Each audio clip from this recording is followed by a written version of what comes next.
Hello and welcome to Premier League All Access with me, Sam Matterface, talkSPORT chief football correspondent Alex Crook, and the title winner with Arsenal. Not once, but twice. It's the wizard winger, Perry Groves. Yeah, this is what's coming up on tonight's show. I think he does deserve an awful lot of credit. Unai Emery, I think he'll feel that he's redeemed his reputation. What do you think the limit of Aston Villa's ambition is? It's probably too early to say that Villa are in the title race. I think Unai Emery would want to play down that kind of talk. You do have to talk about them as top four candidates for sure. So I think it was a dirty decision. It was very difficult and to unpick. But the referee could not have seen all of that from where he was standing. Football's existed and been enjoyed for hundreds of years without the referees and without someone sat in a television studio having to take centre stage. We spend far too much time writing about, talking about referees. And it was completely different Bournemouth, not the personnel, but the way you could tell in their body language and the way they were going about their business. And then you just think, well, can you do this against one of the so-called bigger clubs? They go to Old Trafford. We'll find out when they play one. How can you produce such a high energy performance against Chelsea and literally a few days later revert to type against Bournemouth? I guess the old cliche that lepers don't change their spots. If Jim Ratcliffe, if he ever does get this 25% share in Manchester United, I wouldn't be surprised if the whole thing just went. Hurrah! Spurs have ended their slump. Realistically, Spurs are battling to be in the top four. Postecoglou, he hasn't blinked. You know, how can you be in a situation where you've spent that much money, yet there is no depth to your resources? It's beyond the pale. And someone's going to have to take responsibility for it. Hello, gentlemen. Hope you're all well. Crookie and I just got back from the Tottenham Hotspur Stadium. It was a brilliant day of football, wasn't it? You've just got back from Kenilworth Road. Slightly different environments, actually, because we went to the plush new stadium and you went to Kenilworth Road. Oh, don't dish the Kenny. I love the Kenny. By the way, have you two been doing like a folk concert or something? Like a little folk band going on? Ring each other up and go, what are you wearing? Oh, I don't know, I'm wearing black. What about yourself? We was talking there. I actually was lucky enough to go in the dressing rooms at Kenilworth Road, and I love the away team dressing room because it's just like being like a primary school. It's really enclosed and compact. Did you go before or after the game? After the game. Did you? Yeah. Were they playing music in the dressing room or not? No, it was completely. Because when I went in there, it was with Tottenham, and Tottenham were playing music. All right. They were having a bit of a party. See what they did were to get their stereo in there, didn't they? The size of the away team I dressing thought room. that. Yeah, it was a bit strange. Yeah. And when you go along the tunnel as well, you have to duck your head, don't you? Because you might smack your head on the concrete. So tight, isn't it? I think it's brilliant. Absolutely proper brilliant. Old school. Yeah. It is, and I think they create a great atmosphere, which is why they've caused so many of the big teams problems, and they caused Manchester City a problem, just like they caused Arsenal problems in midweek. They caused Liverpool problems there as well. So look, I think they're making a great fist of trying to stay in the Premier League, so good luck to them, and Rob Edwards has come across very, very well. Loads to talk about today, because there's been a lot of games that meant a lot. But to kick us off, Stephen has got in touch on X, formerly Twitter.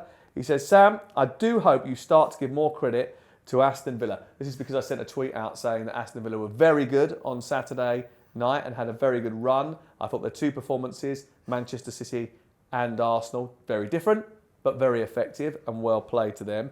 He said, we would like you to give us more airtime to Villa on the Premier League All Access podcast, because so far you've mostly ignored Villa's great form performances to focus so much time on mid-table sides like Manchester United and Chelsea. He's got a point. Fair. Glad you're realising now that you've slept on us. I sent him a tweet back. I said, Stephen, you're absolutely right. We are sorry. It will be rectified. So we start at Villa Park. Well, there's no arguing with the fact that Aston Villa are certainly in the hunt for the European Champions League places, the top four. If it's top five, they'll certainly be in the hunt for that. 15 home wins in a row. And despite the fact that Mikel Arteta tried to make out they were lucky in the game against Arsenal, there's nothing lucky about that run. No, there's nothing like Arsenal, the last team to beat, weren't they, I think, in the Premier League back in February. The way they beat Man City, they were the Aston Villa on the front foot. They were really intense, created, so I think they had 22 shots, wasn't it? The most that they've had. They took the game by scruff neck. Against Arsenal, it was a different way to win, because apart from probably the first 20, 25 minutes, half hour where it was quite even, Arsenal started to dominate games, especially in the second half. But because they put so much effort into the game against Man City, they had to find a different way. And they did. They dug in, they showed a lot of determination, a lot of grit. Your goalkeeper, you need him to be strong, which obviously Martinez is a big, strong character. and you're going to talk about it in a minute. You need leadership qualities, which is lacking in a lot of clubs we're going to talk about later on, and you get that from John McGinn. Oh, you certainly do, and he was terrific in the game against Arsenal, but he was also terrific in the game against Manchester City as well. Most of the good work on Saturday, I thought, came from the press and the defence. Yeah. And what I like about the way Aston Villa approach things is the way they don't always press right high from the front. Sometimes they'll let you have the ball, but there are certain triggers that happen, and all of a sudden they'll go at you. And when they really fancy pressing you, they can cause you some serious problems, as Arsenal and Manchester City found out this week. Unai Emery deserves a lot of credit for that. The sign of a good coach, being tactically versatile as well, because I think it would have been impossible for Villa to replicate exactly what they did against Manchester City, and indeed Manchester City and Arsenal are very different sides. So I think he does deserve an awful lot of credit, Unai Emery. And actually, if you look back with hindsight now, and it's relevant because they've just beaten Arsenal, the job he did there wasn't as bad as people maybe suggest. He got to a European final. They only just missed out by a place in terms of Champions League qualification. So I think he'll feel that he's redeemed his reputation. I thought the goal they scored was superb. The work down the right-hand side from Leon Bailey, the intelligence with which McGinn opened up the space and the way that he finished into the corner as well was brilliant. And then it was a defensive resilience, really, that won the day. And I think it's probably too early to say that Villa are in the title race. I think Unai Emery would want to play down that kind of talk. But I think if you keep winning games at home, and they've given themselves a little bit of a buffer now to the teams chasing them in terms of the Champions League, you do have to talk about them as top 4 candidates for sure. I think let's just take it one step at a time. Let's talk about the top 4. I think they'll definitely be contenders for that. But there's quite a few clubs that are contenders for that. And I was having a chat with a Tottenham fan after the game today, and he was saying to me, you know, there's going to be a lot of disappointed teams at the end of the season, especially if there's only 4 places and not 5 for the Champions League. On your point about Emery, Andreas got in touch on X as well, and he said to me, Emery's a great manager. He's a big Arsenal fan. He says maybe he didn't get the support he deserved at Arsenal from the board, but in his first season he was top 4 with Arsenal and dramatically fell away with 4 games left the second season and ended up with a terrible UEFA Europa League defeat. I was in that game in Baku actually, and it was a bit of a chastening day, but he got them to a European final as well. So listen, this is a guy who's got medals coming out of his ears. He knows what he's doing. What do you think the limit of Aston Villa's ambition is? They're going to have to invest in probably 2 or 3 players in the January transfer. They might, you know. And that's not... he deserves the backing, because I think if they don't... I don't think they're genuine title contenders. I think they're definitely top 4 contenders, which if you said to Aston Villa fans at the beginning of the season, they'd have, snapped their hands off. But I think it's their away form isn't particularly great. I think they've only won 3 games away from home, which they've got obviously turned that round. Do you think that high line's a problem away from home? Yeah, I think because obviously teams, when they're playing at home, a little bit more adventurous and they go for Aston Villa. And I think the crowd at Villa Park as well, that's been a massive fillet for them, because they got right behind their team. You said about Unai Emery tactically being brilliant, but he improves players individually as well, because they've all, but you think as soon as he went in, he changed it. It was the same squad that Steven Gerrard had, and he had an instant impact. And I was at the first game, I think it's Manchester United at home, where they beat Man United and played really, really well. And he's getting a tune out of Bailey now, which Steven Gerrard never really managed to do. Absolutely. Well, that was hampered by injury as well, wasn't it? I mean, he has had some issues, and he actually had to come off in this game because of injury as well. Only in 1980-81 have Aston Villa taken more points after 16 games. What happened at the end of that year? Do you remember? They won the European Cup. No, they won the league. Would you believe? Oh, next year they won the European Cup. Yeah, the year after. Exactly. Tony Barton, wasn't it? Yeah. The European Cup, they did. There were some controversial decisions in this game. He's trying to get me a bite again. Second go he's had. I ain't go for it. I'm not going to bite. So, obviously the first one is the Jesus penalty. He thinks he should have one. He doesn't get it. Was there enough contact with consequence? Because that's the measure by which the referee has to look at it. He has to think, is there enough consequence to the action that has been made by the defender? See, I haven't got a problem with it, because I don't think it's a horrendous error, which we've talked about, with VAR and getting involved and the clear and obvious, because there is contact from Douglas Luiz, because he does volley the bottom of his calf, doesn't he? Jesus' calf. But Jared Gillett, who's obviously the referee, you can understand why he didn't give it. So I'm all for VAR not getting involved, but then we want consistency. We'll talk about maybe an incident in a different game where the VAR does get involved and it's very, very, very similar. We'll come back to that in just Yeah. a second. The other big incident was the handball at the end of the game where Kai Havertz is penalised for using his arm when he smuggles the ball over the line in the last minute of the game. Now, I'll give you my view on it, first of all, and you can tell me what you think. I think the issue is the law is wrong because, not necessarily wrong, but I think you can interpret that law in a way where no one really knows whether or not the ball came off who last, whatever. It was 6 of one, half a dozen of the other, allow it to go. Or I think you give a penalty against Matt Cash because I think there is a possibility of it hitting his arm too. So I think it was a dirty decision. It was very difficult and to unpick. But the referee could not have seen all of that from where he was standing. He guessed. Joe guessed. Yeah, I think you're probably right, but I think you articulated it on the Sunday session that actually the fact there's almost different rules for defenders, and if it's accidental handball, they're not going to get punished, and if you're an attacker and it hits your hand, deliberate or not, you are going to get penalised. I think the law was probably applied correctly in that case. So this is a law problem, not a VAR problem. And I agree with Perry on the first one. I don't think it was a massive error, certainly not compared to some of the mistakes we've seen over the course of the season. I think they were right to let that one go. But Mikel thought they were clear and obvious. Yeah, of course he did. And I was going to ask you about that. Do you think he conducted himself in the right manner after that defeat? I think obviously there's a bit of irony in his interviews, and I'm with him. I don't think his outburst against Newcastle, obviously, he's going to be punished for, which quite rightly so. But I think we want managers to have passion. We want managers to have. Well, we might want that, but do the FA and the PGMOL want that? Because he spent this game in the stands because he dared to celebrate a last-minute winner. Yeah, that was ridiculous. Yeah, but the thing is, again, that's the passion. And I know they say you should be confined. That's what I'm saying. So we want to see that because we want to see our managers, whoever they're managers of, running down the touchline and celebrating big moments like that. He gets a yellow card, he ends up missing a game.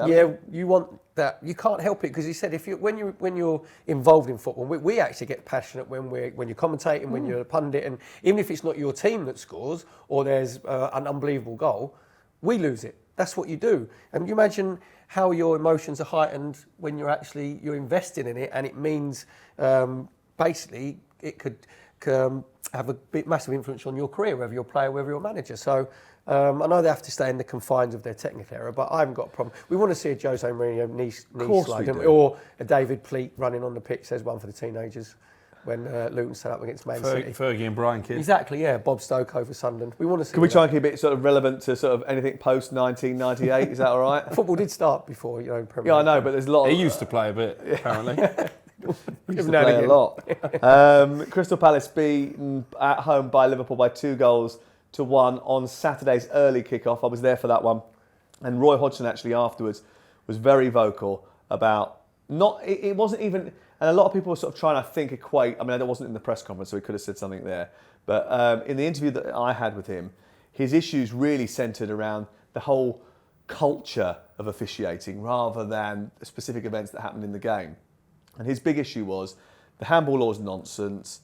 The fact that you keep trying to tell people they can't have more than one person or more than two people in a technical area. Why? There's a technical area. We should be able to do what we like in that technical area. The fact that you keep booking people for time wasting, which is not really time wasting.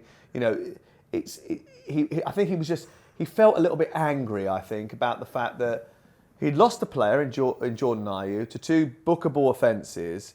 And if you were paying attention on Sunday to Christian Romero's challenge and Jacob Brown's challenge, you imagine Jordan Ayew sitting at home going, is this some sort of joke? I've been sent off for doing basically nothing, and these two have got away with 2 quite difficult tackles. That's the one where I get, because VAR got involved and he got the penalty, didn't he, after about 2 minutes with Kwasi on Mateta, wasn't it? So he got the penalty. On the sendings off, the first one he gets booked for is because he stands in front of the ball to stop Virgil van Dijk taking a quick free kick, right? So okay, that's fine. The second one where it's basically it's a foul, isn't it? It's just a foul. It's a foul on Harvey. Andy Madley doesn't have to. He can just say it's a foul. Just play. Don't do that again. Yeah, that's the one where you think no, you're too quick to get out the second yellow card there because you're sending someone off, and I think it's okay to turn around and say, yeah, okay. It is a yellow card offence, and so was the first one. And by the letter of the law, maybe it was. But do we want a game, and do referees really want... Should you not stop and think, I can't send a player off for that sort of offence.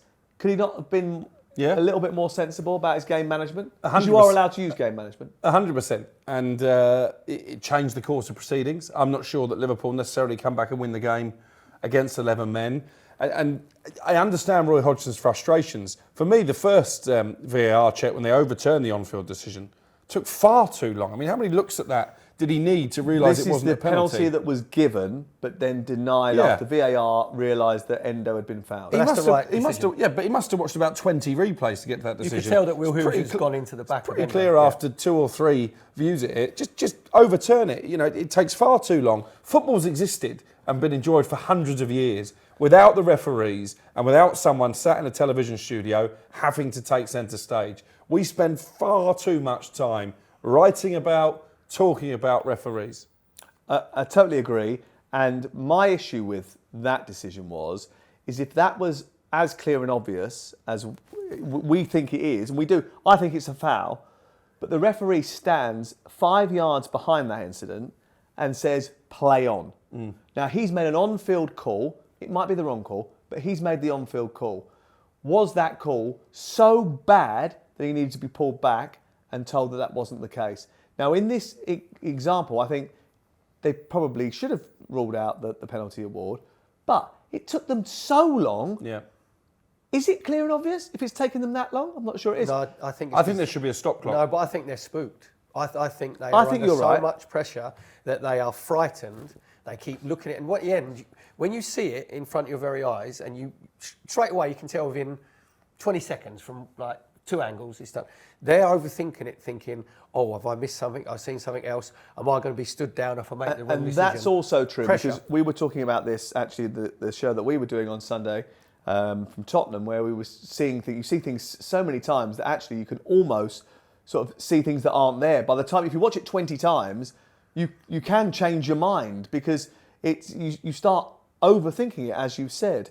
The other thing I didn't like was the 102, 103 second delay between the incident with Mateta happening and the penalty being awarded, or the referee being told to go over to the monitor. Well, there will come a time when play goes on for so long that somebody picks up a serious injury in that time, whereas if the player or scores a goal earlier or scores a goal, I'm surprised that's not happened already. That's when you get the yeah, but I'm more worried about a player suffering an injury that maybe he wouldn't have had to suffer had they have called it back earlier. I'm surprised neither of those things have happened as yet, but it's just too long.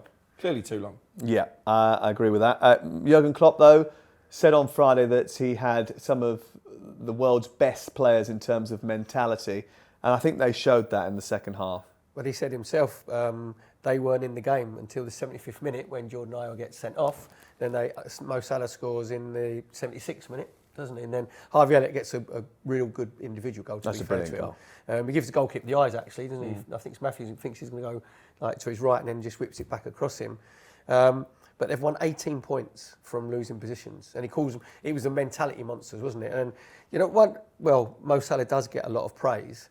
But when you think that the way he's had to change his game for different personnel that's come in, obviously with Firmino going and Mane going, and he's been the constant, and it was his 200th goal for Liverpool. Only the 5th man to do that. 150th Premier League goal. So his consistency over that long period of time, when he's not a centre forward, he's playing on the right hand side, is incredible. And that's when you look to your big players to try and rescue, and he's done it. Like on numerous occasions, he did it again. I've mentioned a couple of times on this podcast that I think Liverpool are the value bet for the title. Their chances very much still alive after that performance, and I think they've got a great chance, haven't they? Yeah, I think they'll still be concerned about the number of goals they concede, the number of times they're having to come from behind. So I think defensively, joint best defence in the country. Improve. But they seem to concede the first goal in a lot of games. I agree, and that becomes an unwanted habit. So do a lot of teams. Yeah. You know, Manchester City did it on Sunday. What are the records actually? I'm putting you on the spot here, but in terms of the number of goals that we've seen scores at this stage of a Premier League season, I'd imagine it's right up there in terms of beating the record, isn't it? It seems to be goals galore every week. At this juncture, going into this weekend, it was the highest scoring Premier League season at this moment in time. There you go. I think that's what I think. So maybe the best defensive record this season doesn't count for as much as it has previously. We have to recalibrate our statistics because they're playing 100 minutes now, not 90 minutes. Well, so there's loads of goals there's being longer scored, goals, 90 longer plus, games, which is getting booked for time wasting. So the referees, so the game's obviously going on longer. And we're seeing what we want, more goals. We're seeing more goals. We are seeing more goals, and we're seeing great dramatic finishes as well. And it has, I think it's been a really exciting Premier League. And even a game like we went to today, which wasn't necessarily as competitive as some of those other ones. There's no jeopardy in it. There was still a load of goals and entertainment in that game as well. Right, okay, let's move on, because there was another big story that happened on Saturday. Andoni Iraola. Wow, what a good job he has done at Bournemouth. Everyone was writing him off about a month ago. Not anymore, they're not. Well, we've got a rule tonight, and the rule is this. We are going to start by talking about Bournemouth and how well they did to beat Manchester United. You got him on a short leash. That was my idea. By 3 goals to 0. Actually, it was 4 goals to 0, but another stupid law meant that it wasn't 4. This is what I expected from Bournemouth when Andoni Iraola took charge, because this is what my sources in Spain had told me to expect. Bournemouth unbeaten in 5, 4 wins in that time, 13 points from the last 15, and Newcastle, Sheffield United, Aston Villa, Palace and Manchester United were their opponents. This is a good run. Oh, it's a fantastic run. And I tweeted actually after they beat Palace in midweek and said it was a reward really for the Bournemouth owner, Bill Foley, for the hierarchy, the vitality, that even when there was some outside noise that maybe they made a mistake by removing Gary O'Neill, they were 10 games without a win, I think, and there were some newspapers suggesting that Iraola was fighting to save his job. I'm not sure that was ever the case. I'm not sure they even had a conversation about changing Iraola, because they have a plan. They believe he's the manager to execute that plan, and they're getting their rewards now. And Perry mentioned it earlier, the mark of a good manager, he was talking about Unai Emery, is if they improve players. I'll pick out some individuals. Dominic Solanke, already his best goal-scoring season as a Premier League player, and he offers so much more than goals. I think if he keeps playing the way he is, Gareth Southgate is going to have a serious look at him, because he started to score goals, but he's the focal point of the team. His touch has improved, his hold-up play has improved, so I think he's got every chance of being on the plane for the Euros. And the 2 midfield lads, Ryan Christie maybe wasn't going to get a contract renewal at one stage. They've tied him down to a new deal. Lewis Cook is back to the type of form that got him into the England squad. Iraola has to take an awful lot of credit for that. Yeah, keep your powder dry, because there's another subject involved in this game that we want you to talk about in just a few moments. I'm not talking about United tonight. I'm bored. I'm not wasting oxygen. Ask him about United. We'll come back to you in just a They're second. shambles. Is that it? But we were quite lucky. We were quite privy to sort of the approach with Bournemouth, and their thinking was at the beginning of the season that their start to the campaign was very difficult. The fixtures that they've got, they'd worked out the number of points that they'd received last season from the same set of fixtures, and they knew that if they got to the end of September and hadn't won a game, they were still up from where they were the previous season. So they were quite committed to this process early on, which I think is a good thing, because no one, not any manager of any club, can bed their ideas in the short space of time, especially if you're going to do it effectively. It takes time, right? Yeah, it has to be baked in. I did the West Ham game when they played West Ham at the beginning of the season, and you could tell that they were in transition, that they wanted to press, they wanted to be a bit more high energy, they wanted to play out from the back, and you could tell that the players wanted to do it, but because they'd spent so long playing a different way, and it's no criticism of Gary O'Neill, he had to play that way because they needed to survive. Football, exactly, absolutely. So you had this group of players wanting to do what the manager wanted, but just thinking, not maybe having that little bit of confidence. I saw him at Sheffield United, and it was completely different Bournemouth. Not the personnel, but the way you could tell in their body language and the way they were going about their business. And Crook, you mentioned there about Lewis Cook and Ryan Christie. Although he plays the 4-2-3-1 where they're supposed to be the two holders, they're not. Actually, Lewis Cook plays a little bit deeper. Ryan Christie just plays about 7 to 10 yards in front of him. And they look like, against Sheffield United, they look like Barcelona. Honestly, they were that good. And then you just think, well, can you do this against one of the so-called bigger clubs? They go to Old Trafford. We'll find out when they play one. And it should be, but I'm saying big club, not bigger performances, but big clubs. And it should have been 5. You mentioned Dominic Solanke. He got 6 in 33 last year, 8 goals this year. And his goal, when he That's takes terrific. it, what he does, that's a player who has been told to get himself into the 6-yard box, where he wasn't doing that before because his confidence wasn't very high. Told to make the right run. And as Lewis Cook just pulls it back, he just opens his right foot out and he just helps it back across his body. It's beautiful. In his stride. And you go, right, that's not just Confidence, happened. that is. Confidence, but that'll be working on different drills in training. As you said there, he holds the ball up a lot better now. And again, his body language, you can tell that he actually believes that he's a Premier League player.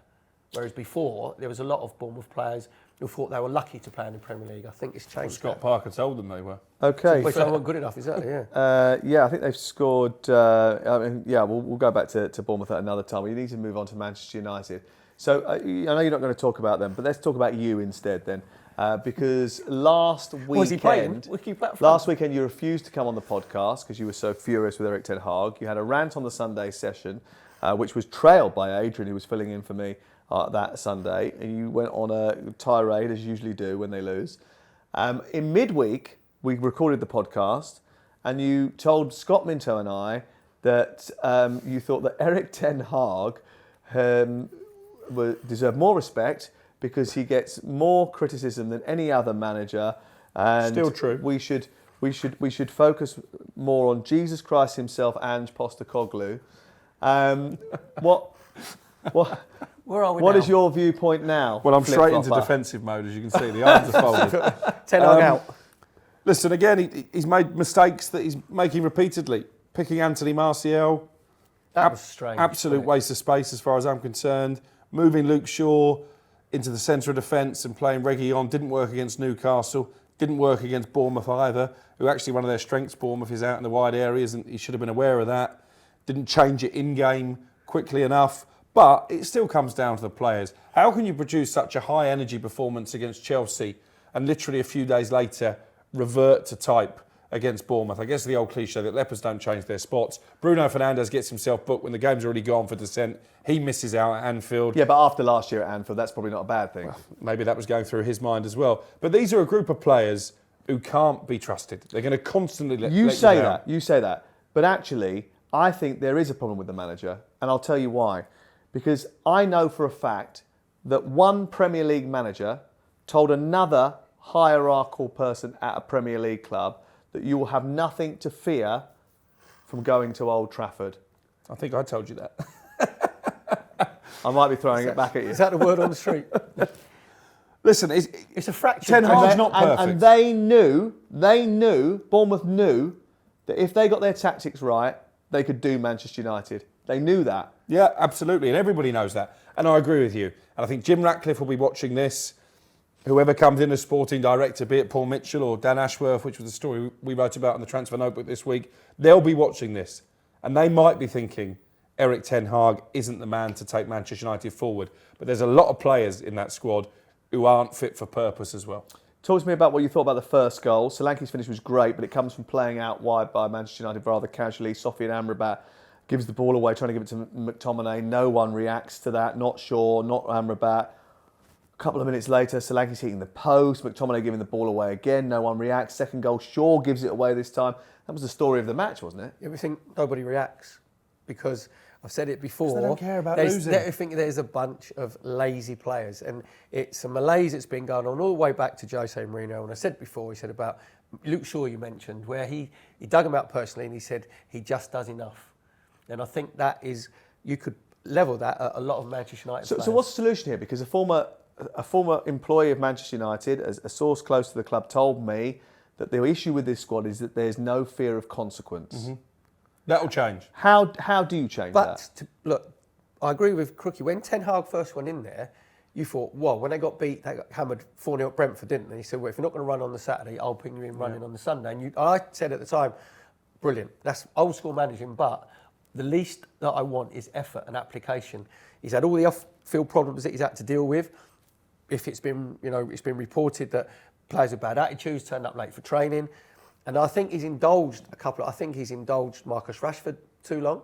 Because other players then think, they know when they're playing, if other players aren't tracking back, they ain't putting it in. His forwards weren't tracking back. That's been going on for probably the last 5 or 6 months, whether it be when Jadon Sancho was in the team, whether it be Anthony was in the team.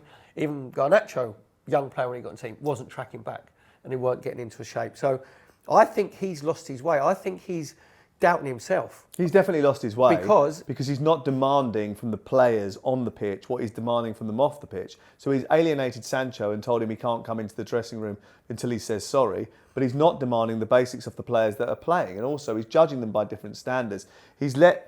Now he's had to accept that Rashford is playing to such a level that he's got to take him out of the team. But Anthony Martial hasn't been playing at that level for 6 or 7 years. This is a club that has got the worst shot conversion record in the league. In the league.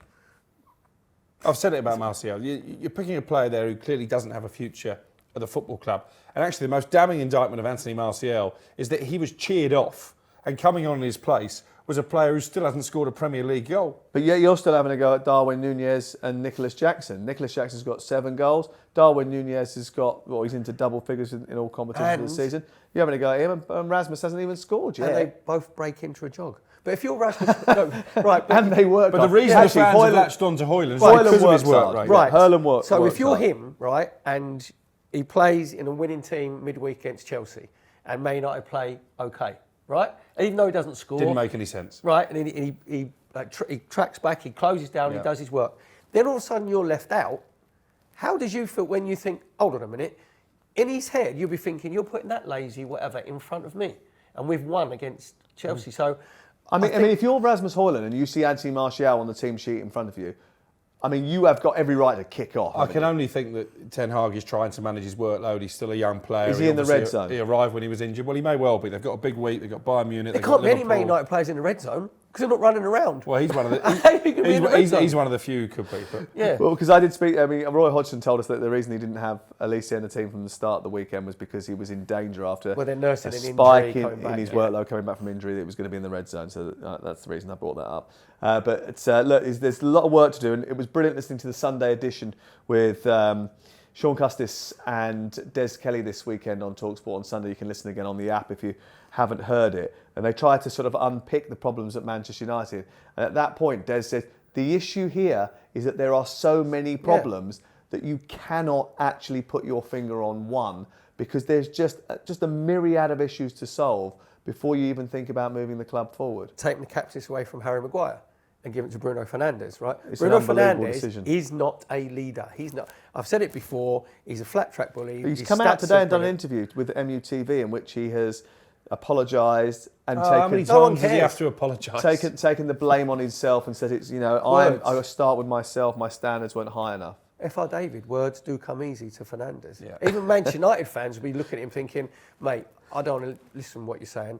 Just put your effort in and show some leadership qualities on the pitch. And he doesn't do it. I thought the players of the match were those Manchester United fans that stayed around just to boo at the end. I thought they deserve a lot of credit, because I'll tell you what, most people would have gone home, but they wanted to make sure that the players and the manager knew that they aren't up to standard at this moment in time. I wouldn't be surprised, I don't know what you think about this, if Jim Ratcliffe, if he ever does get this 25% share in Manchester United, if it ever does come to the point where he's running Sporting Matters, which is what has been touted, if he comes in and clears the decks. Could cost a lot of money to get rid of those players. I mean, he's going to pay his Not the players. I think he'll have to get on rid the of some. recruitment side. But on the recruitment sporting side, director, on the sporting director side, on the manager side, I wouldn't be surprised if the whole thing just went. And Ten Hag ends up back to Ajax to go and save them from relegation. Well, he's got to get Manchester United, keep Manchester United in the top half first of all. I don't know what I'm laughing about. Everton beat Chelsea today. We'll get onto that in just a few moments. Luton against Manchester City was a brilliant game. City came into this fixture on the back of their longest run without a win under Pep Guardiola. And they went behind in the game as well, didn't they? You and I had a discussion about it beforehand. We thought wide areas were going to be an issue, and it was a brilliant cross. Yeah, this Andros Townsend Senior, does what Andros Townsend Senior does. Is on the right-hand side, gets his left foot, gets it to the far post. Brilliant header from Adebayo. Really good. Fair. Really, really good. Cole Walker and Diaz could do a little bit better. And that was well crafted by Ross Barkley as well, because he's the one who does a little bit of skill in the centre circle and then puts it out to the right wing. And Pep was getting a little bit irritated, shall we say, on the touchline. A little bit? Yeah, because he was getting a bit of stick from the Luton fans behind him, which was really funny.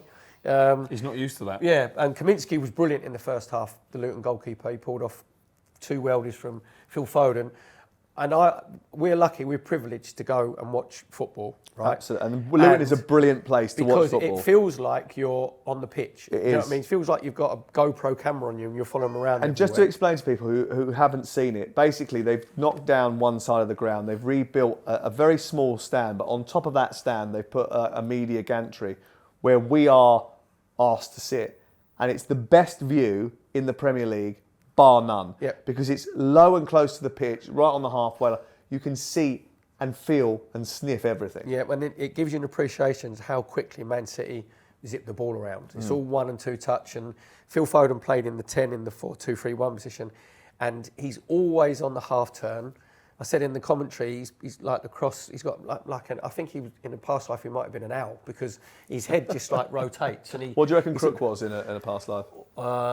He's got to be, I would say, The King of England? a big grizzly bear. Yeah, definitely Because he a loves bear. a little kip, doesn't he? He has a little kip and he goes and hibernates. Oh, he does love to hibernate. Exactly, every now and yeah. again, But, international breaks usually. Yeah, and it was just a privilege to watch him let the ball run across his body and outside his left foot, you know, and just open his right foot out. And they didn't, when they went 1-0 down, even though Pep obviously wasn't very happy because Man City had played quite well in the first half and Luton had defended, you know, Every time I resiliently. looked up at the screen at Tottenham, they were on the attack. Yeah, Man City. and then, and I mentioned as well about Rodri playing. When you think, right, everybody just go, Man City players just go, everybody calm down, we're all right, because we've got Rodri. Rodri's playing, and he'll start getting himself on the ball, which he obviously was involved for Man City's first goal, where he turns Ross Barkley really well. To be fair, I think it was Lockyer comes out and tackles him, and it comes to Bernardo Silva, and he just bends it in the bottom right-hand corner. And then Jack Grealish gets his goal from an Alvarez cross. And in the end, Rob Edwards, he changed it. He put Carlton Morris on. He went 2 up front. He went like a 5-3-2 and tried to get in the wide areas. They didn't really put Edison on any pressure, but there was jeopardy through the whole game. And there's no other league in the world where that will happen. Do you know what I mean? Where one of the team in the bottom 3 and Man City being the champions of Europe, there would be that competitive. It was a riveting watch because of the 2 contrasting styles. It was like paint and decorators against the surreal artists, wasn't it? It was like completely different. So it's really that analogy you used on the Sunday session, but it was so good that you get to use it again. Thanks so And much. we'll give you a little. And that'll clap. definitely be in the highlights at the top of the podcast. It definitely will be. It's So in there. make sure you include that. I think we should credit Rob Edwards, and I think we should credit him for the way that he has taken a chance on a couple of players, and Ross Townsend and Ross Barkley in particular, who even someone like Ted Mengi, who was shelved out by Manchester United, Tahith Chong as well, who I don't think people were expecting too much from this season, but have made a major impact on that Luton team. Yeah, Barkley was brilliant against Arsenal in midweek as well. And, you know, he's not a youngster anymore. Clearly lost his way for a while, but he seems to have found it again under Rob Edwards. And it'd be actually fascinating to sit down with Ross and maybe with Rob as well and work out how Rob Edwards has managed to do that. But certainly Barkley is probably playing as well as he has done for some years. He had Nakamba next to him in like that Yeah. midfield area, and I think what he said to Ross Barkley, it's one of those man management things where you put your eye on something and say, everybody knows the natural talent that he's got. And he said he's tried to put him a little bit disciplined where he just doesn't maraud all over the place. He just stays central. But he's got, we said about John McGinn, you know, with his tight turning circle that he's had. Ross Barkley's exactly the same. He's got brilliant feet where he can turn. He's got great touch. And I think he's enjoying himself. I think you look at him and he's just like, he's released the shackles and said, go on, then you're going to be our main player. And it has happened for a while, is it? In Ross Barkley, where someone said, you're going to be the main man. So everything's going to go through you. And Andros Townsend, senior obviously going in there with his experience. And I see, when you look at Luton, you want them to do well because you know the whole club is together. All the players are together behind Rob Edwards. Rob Edwards is getting everything out of that group of Luton players. They couldn't give him any more. So it's just that little bit of quality maybe that they need in the final third. But at Kenilworth Road, they haven't been beaten by more than 1 goal at Kenilworth Road. They're honest and they keep the opponent honest as well. And I think as a fan and as a manager, that's all you can ask for. Absolutely.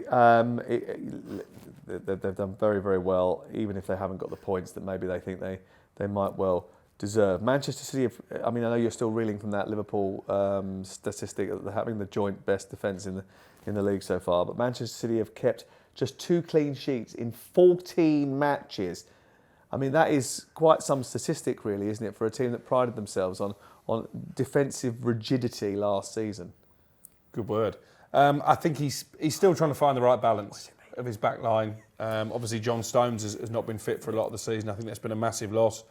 Said it before, still not convinced by Guardiola, certainly not playing as a left back. I think as a centre back he can probably do a job. Obviously when Rodri's not there and they've missed him for periods of the season, they've tended to be a worse team as well. So it doesn't surprise me actually that they're conceding goals. Okay, Newcastle conceding goals for fun at this moment in time, and boy did they concede a lot at the new Tottenham Hotspur Stadium.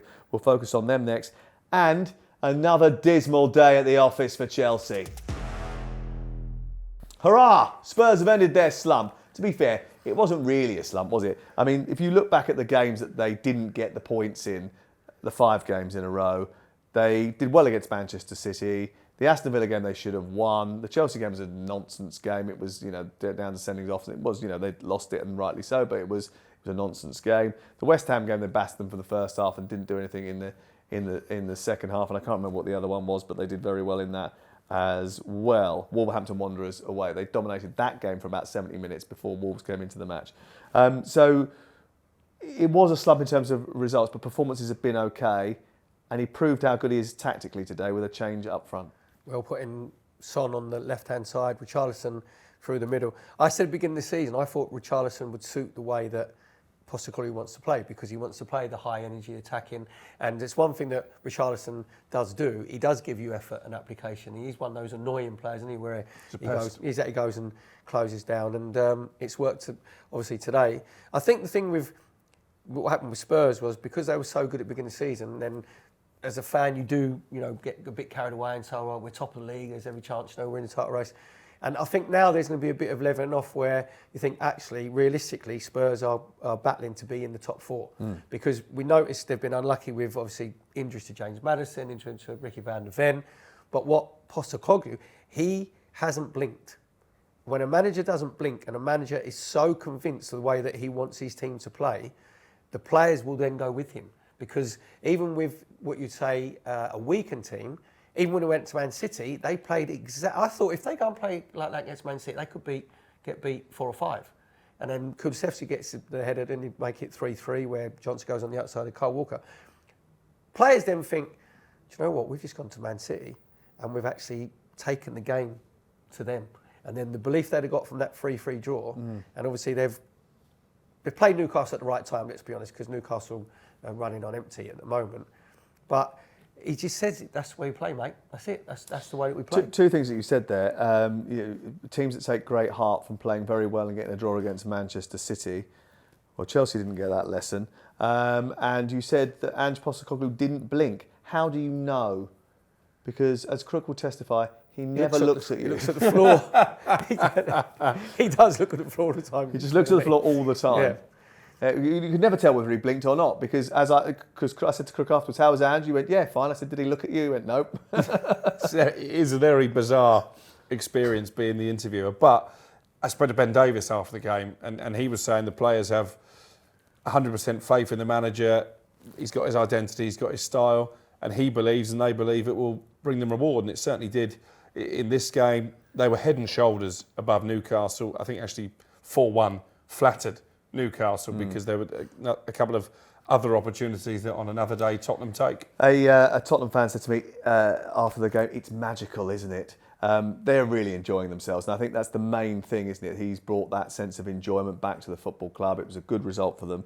But on the Newcastle flip side of it, they hit the wall, I think, against Everton, and they're struggling to get players back to refresh. But it's a pivotal week now because they've got AC Milan on Wednesday night, which is crucial to their Champions League and European progression. So getting third and getting into Europa League, I think, is important for them, especially revenue-wise and making a name for yourself-wise, because commercially they need to bring in more money. They've got Fulham on Saturday, and then they've got Chelsea in the League Cup quarter-final on Tuesday. That's a massive game for them because they want to win a trophy. And anyone who heard Darren Eales on the radio on Sunday knows that the ownership group understand that. Yep, and obviously the fan group and all the Newcastle fans are desperate to win a trophy. He's been unlucky, obviously, with the injuries. I think it was the 5th time on the trot he's played the same 10 outfield players. And that's difficult to do for any manager. Yeah, because in modern day games as well, they're worried about, obviously, you said player being in the red zone. Callum Wilson was on the bench today, wasn't he? Sean Longstaff was on the bench today, so they'll probably play midweek against AC Milan. And it's not just a big week for Newcastle, it's a big sort of week to 10 days for Eddie Howe, because the new owners will expect Newcastle to be challenging to be in the top 4, and it looks like at the moment that they're just dropping below that. So are they going to go again and invest in January? I think it's difficult. Exactly, financial fair play. I don't think there's a lot left in the kitty. I think if they can get Calvin Phillips on loan, that would be a no-brainer. They might have to have a look at the goalkeeping situation, because we felt that maybe Dubravka didn't cover himself in glory, particularly in the second half.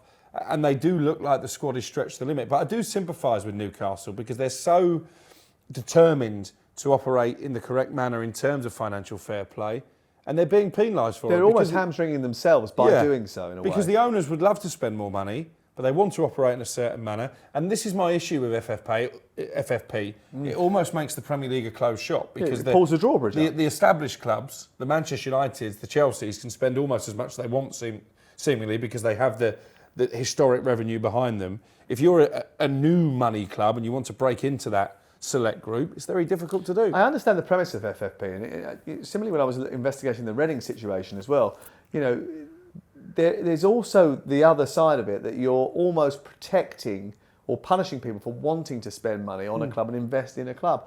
I don't really think that's the role of FFP. FFP's got to be about sustainability, and if you've got someone who's quite happy to pump in a lot of money, then that is okay. That's how Blackburn won the league under Jack Walker. Blackburn won the league. It's how Manchester United started. It's how Arsenal started. The only reason they're in North London is because there was a guy who had loads of money, who built Highbury and wanted a big team to go and fill it, and they were pulled out of Woolwich and put in there. That's 100 years ago. So I think we have to be a little bit careful about not being sort of trade restrictions here.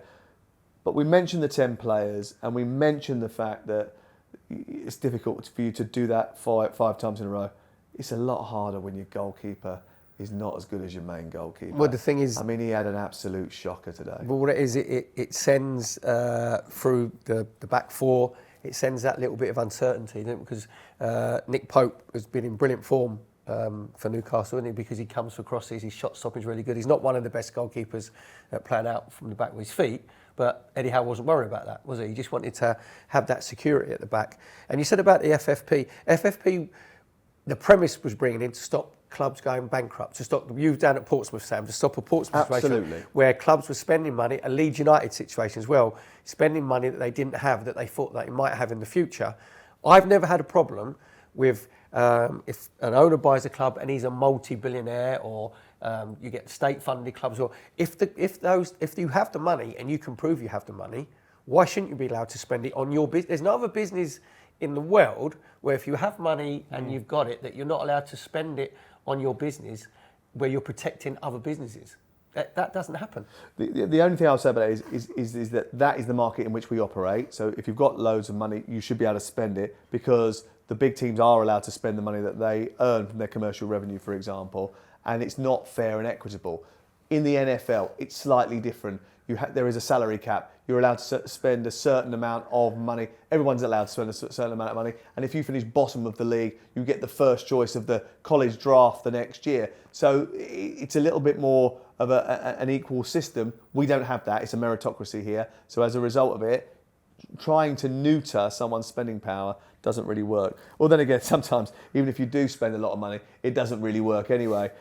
Everton 2, Chelsea 0, 2 clubs that have obviously gone through that. Chelsea worse, £1 billion. What do you get for that? 3 youngsters on the bench that haven't played Premier League football. Brilliant. And all of a sudden, the pressure is actually starting to mount on Pochettino. I'm an advocate of keeping him until the last dying day, because I don't think you're going to get anybody better to do a better job than what he is doing in the circumstances. But not everybody feels like that.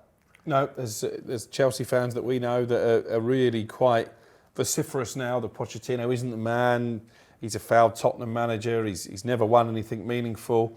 I mean, they look a long way from challenging for anything meaningful. I'd just take winning a game at this stage. But I've got to say, I'm a big fan of Pochettino, going right back to when I first encountered him at Southampton. I did expect him to make more of an impression than he has.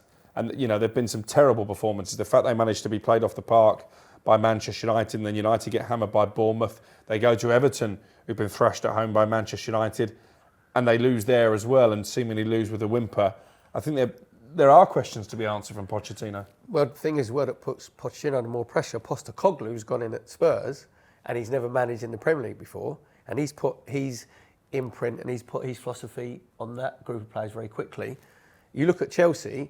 Well, Iraola's done the same at Bournemouth at a lesser level. And you look at Chelsea, you don't know what you're going to get from one week to the next. Obviously, you mentioned the Arsenal game where they were the best team, probably better team for like 70 minutes. And you think, that's right, as long as we get inconsistency. They're excellent against Arsenal, excellent against Manchester City. And then what? Well, that's about They're actually very good against Liverpool, actually. In the Brighton, against Brighton, they showed a bit of resilience, to be fair. When Brighton were really disappointed to lose that game. Yeah. They didn't feel they were the second best team. But they showed resilience, Chelsea, because obviously Conor Gallagher gets sent off just before half-time. But I think Pochettino is, although he spent £1 billion and you haven't bought a centre-forward, right, he will be under pressure. Because if you're spending that amount of money, there's no way in the world that you can be languishing in 10th, 11th, but you're spending 10th place. That amount of money, but there's nobody in the squad is paper thin. How?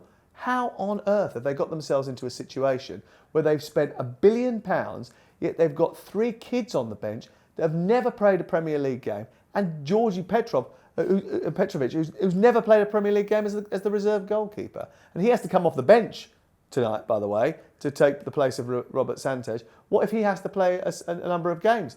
Is he experienced enough to do that? We don't know. How can you be in a situation where you've spent that much money, yet there is no depth to your resources? It's beyond the pale. And someone's going to have to take responsibility for it. And it isn't going to be Todd Bowley. It isn't going to be Begdad Agbali. It's going to be Lawrence Stewart and Paul Winstanley, because they've done a terrible job. On the recruitment side of it, they've bought too many players that are very, very similar. I don't think there's a lot of character in that Chelsea side. When I was saying earlier something about Disasi and Badiashile as your 2 centre-halves, then you look at them, you wouldn't think that they were 2 stoic centre-halves, where they could like abate any attacks that are coming their way. And then you go through the team, I know Conor Gallagher's been playing well. He's probably one you maybe get a little of a pass to. But on the consistency side, no one else has been consistent in that Chelsea side. And then you've got Reece James, who's given the captain's armband, but that's always a bad pick because he misses 20 games a year because of injury. He was injured again today. He only lasted half an hour, and I feel sorry for him because clearly his body is letting him down. He's a very good player. He's a world-class player. When he's at his best, at his very best, he is top-notch. But he's not surviving the rigours of Premier League football. But if you don't make him captain at the start of the season, who do you? Maybe Conor Gallagher, but there was a time when... I thought they were going to give it to Raheem Sterling, to be honest, because he's experienced England international. Big money signing last year. You would have thought they wanted to galvanise him, but... Is he captain material, Raheem Sterling? I'm not sure. That's going into the foreign area of your most experienced player, isn't it? Who you make the captain, because they don't put as much stock as what we do in this. There's a lack of leaders in the Chelsea team. Absolutely. Thiago Silva in the dressing room. Well, he's 58.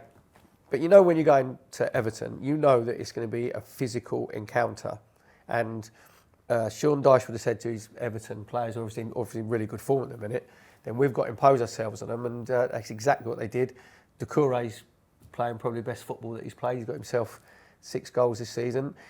Everton look very Burnley-like when Sean Dyche took Burnley, but they've got better players in the forward areas. If you look on the right-hand side with Harrison, and Dwight McNeil is playing really well on the He's doing a magnificent job. You talk about off-the-pitch issues. There's no club in the Premier League that's got bigger off-the-pitch issues than Everton, and he's managing to win games. If if they didn't have the points deduction, they'd be talking about them getting into Europe this year. Well, they'd be 10th, wouldn't they, at the moment? I mean, he's done a terrific job. Yeah. And Doucouré's been playing brilliantly. McNeil's done very, very well, I think. Is having a He's having a great season, Branthwaite. And the goalkeeper's making saves. I mean, he made a brilliant save from Cole Palmer earlier in the day. The worst thing about this is that Chelsea play Sheffield United next, and I'm worried about that game. But we'll. Do you know what? You're right to be worried though, and we wanted to give an honourable mention to Chris Wilder. I think we all expected that Sheffield United could possibly beat Brentford, given Brentford's injury problems and poor recent form. And do you know what? He's going to send them to Stamford Bridge. They're going to be organised. They're going to be in Chelsea's faces. That's a difficult game for Pochettino. Okay. Well, let's cross our fingers and hope that we're not sitting here in a week's time going over the same old things with Chelsea and Manchester United, of course. The thing is what really annoys me more than anything else is that after I've spent 24 hours ribbing him about how bad Manchester United are, there is always the danger that Chelsea will serve up something even more useless. It's happened a lot over the course of the season. Day. So basically, just like a game of table tennis. It is. It's just could be back and this Barb, rally. Exactly. Said like it's a rally that's going to go on all season. Yes, it is. It is. It is. It absolutely is. I still haven't got over losing to Manchester United on Wednesday night because I thought they were so bad, Chelsea. But anyway, let's move on. Perry, thank you very much. Pleasure. Arsenal not top of the league now, are they? So you can't moan about the fact that we haven't mentioned them that much. Still in the top three. Still in the top three. Crook, thank you very much. I'll see you later in the week. We're going to Manchester United against Liverpool next Sunday, aren't we? I might not come. You've got your 10 hats. Looking forward to that. I can't wait. Loads of live football on talkSPORT this week, including Wednesday night round the grounds in the Champions League. We've got Europa League action on Thursday. Friday night, Nottingham Forest against Tottenham is live and only on talkSPORT. And on Sunday, we're round the grounds in the Premier League. Crook and I will be based at Anfield. He's very excited. All right, I am. He's not.